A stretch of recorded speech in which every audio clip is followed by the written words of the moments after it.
That volunteer trip you might be going on this year isn't helping anyone. Voluntourism trips are largely designed to benefit the visitor rather than the host communities, making a spectacle out of poverty and reinforcing outdated stereotypes about developing countries. I've spent 20 years going in and out of war zones throughout the world, seeing and meeting those on the front lines who are doing incredible things for humanity. And what they ask, what they deserve more than anything else, is that we believe in them, that we invest in them and their capacity and their competency. Volunteer tourism, sometimes called voluntourism, is now a multi-billion-dollar industry, with millions of people volunteering while on vacation every year. But is this industry all it's cracked up to be?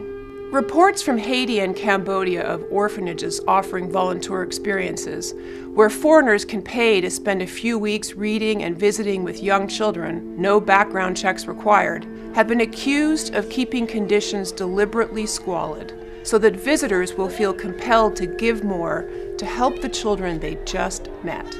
Except those improvements never materialize.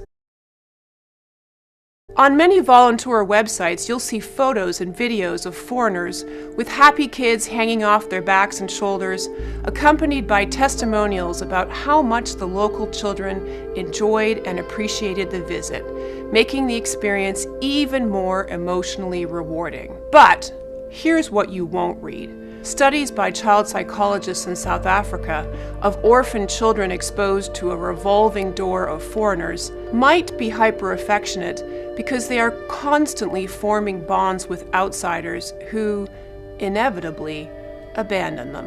It is normal for young children to be fearful of strangers. It is not normal for them to cling to you the moment you say hello. In other words, that love they are showing may be a sign of the ongoing psychological harm caused by, guess who? The very same people writing and vlogging about how appreciated they were.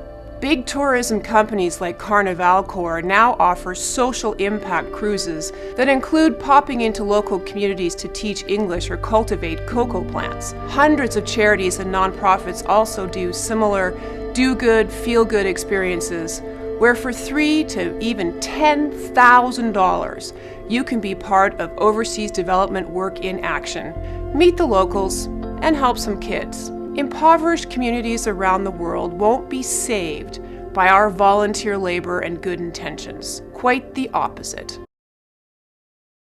Impoverished communities around the world won't be saved by our volunteer labor and good intentions. Quite the opposite. What they want, need, and deserve more than anything else are the tools, resources, and opportunities to learn and to do that work themselves. They need your financial support to do what they know needs doing, not our unskilled volunteer labor.